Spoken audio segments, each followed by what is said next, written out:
News update happening now here on KCIM with News Director Nathan Cones. Thank you very much, John, and good morning, everyone.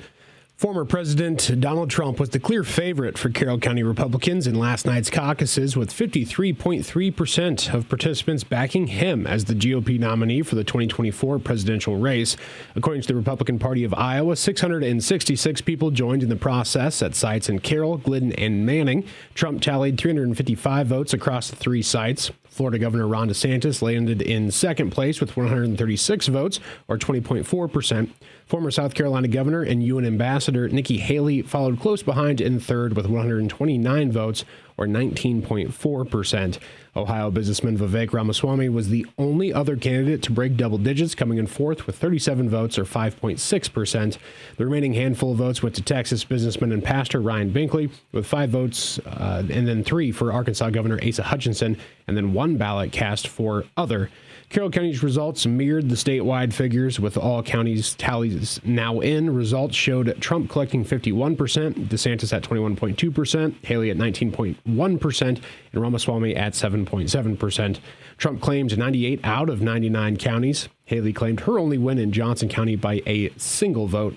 Focus now shifts to New Hampshire and its next in line primary on Tuesday, January 23rd. Carroll County's 4 public libraries are seeking a 5% increase in funding from the Board of Supervisors for fiscal year 2025. The Carroll County Library Association, which represents the Carroll, Coon Rapids, Glidden, and Manning public libraries, presented their ask during the board's meeting yesterday. Carroll Library Director Wendy Johnson says the association has not asked for an increase in funding since fiscal year 20, and the cost of materials and services has increased significantly from 5 years ago. Our current funding level has been the same since fiscal year 2020, and there have been substantial prices increases in every aspect of our budget since that time. With the increased costs for all the programming and general supplies, it is becoming harder to offer the same level of staffing, services, and resources to our communities. Library attendance in FY23 was up 14% from the prior year to 72,576 people, while circulation was down 3% to 148,897 for the same time frame. Johnson says that the drop in circulation does not adequately reflect the impact each library has on their community. Libraries are about so much more than how many books are checked out and how many people walk through the door. Those statistics are very easy to compile and compare from year to year, which is why we present them. But they do not show the whole picture of what libraries are or what libraries do. For that, you would need to visit the library, participate in a story time with some new parents learning how to read to their kiddos, put a few pieces in the puzzle with our regular patrons, use a public computer to print off a return slip for Amazon, book a study room for a college class or a business meeting, take an ISU extension class, drop in for a no school day activity, join one of the many groups that choose to make the library their safe space, and the list could go on and on. Johnson explains some of the other additional services they offer at Carroll's Library beyond loaning out books. We do offer services like we have one from the state called Brain Views or Help Now, Vet Now, that has help with applying for veteran services, help for applying for jobs, for the FAFSA, for all sorts of things like that. The 5% increase equals an additional $4,414, bringing the library's total FY25 ask to just under $88,300. The supervisors did not take formal action on the request during Monday's meeting and will decide how much to direct to the libraries as they make their way through the budgeting process. And with wind chill warnings in effect until potentially noon tomorrow, Iowa Homeland Security and Emergency Management advises Iowans to remain safe if they're going to be heading outside. With many Iowans antsy to get out of their houses after the weekend blizzard, it is advised for everyone to limit their time outdoors and to dress appropriately to face the extremely cold temperatures. Frostbite can set in with the current wind chills in less than 30 minutes of exposure, and that time only decreases as temperatures drop and the wind picks up. The most susceptible parts of the body include fingers, toes, earlobes, and the tip of the nose.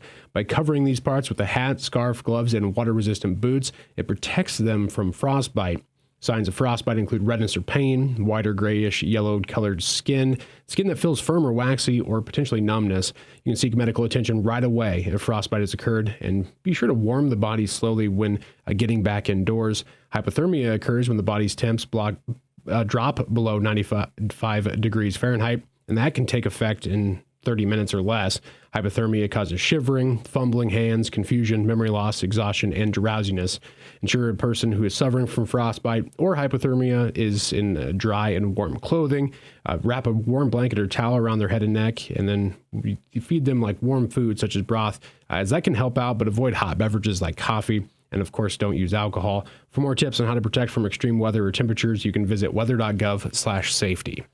That is going to be wrapping up your news. I'm Nathan Cones reporting. I appreciate that, Nathan. And once again, next hour, Chamber going to be in here to talk about all the stuff that's going to be coming up, because it's going to be busy in the month of February for those guys. And not just February, in the months ahead. They really pick things up in the spring. Of course, they're always up to stuff. But you got the banquet coming up in 2.5 weeks, 3 weeks, give or take. And that's really the go time. That's kind of the unofficial kickoff for the chamber year, at least the way I look at it. I don't know if they view it the same way, but it's kind of the changing of the guard, new board, new chamber president, kind of new faces kind of get involved in that process. So really going to look to carry off the momentum they saw in 2023 and continue that in 2024. So it'll be fun to catch up with the folks from the chamber here in about 45 minutes or so. Yeah, I like the way you say that, go time. All right, we're going to get everybody whipped into shape. The chamber's going to be cracking the whip. We're going to be doing this stuff. Hey, if it works, it works. Yeah, why not? Get it going there. Let's get a look at our forecast. We'll do that here coming up in just a couple more minutes here on KCIM.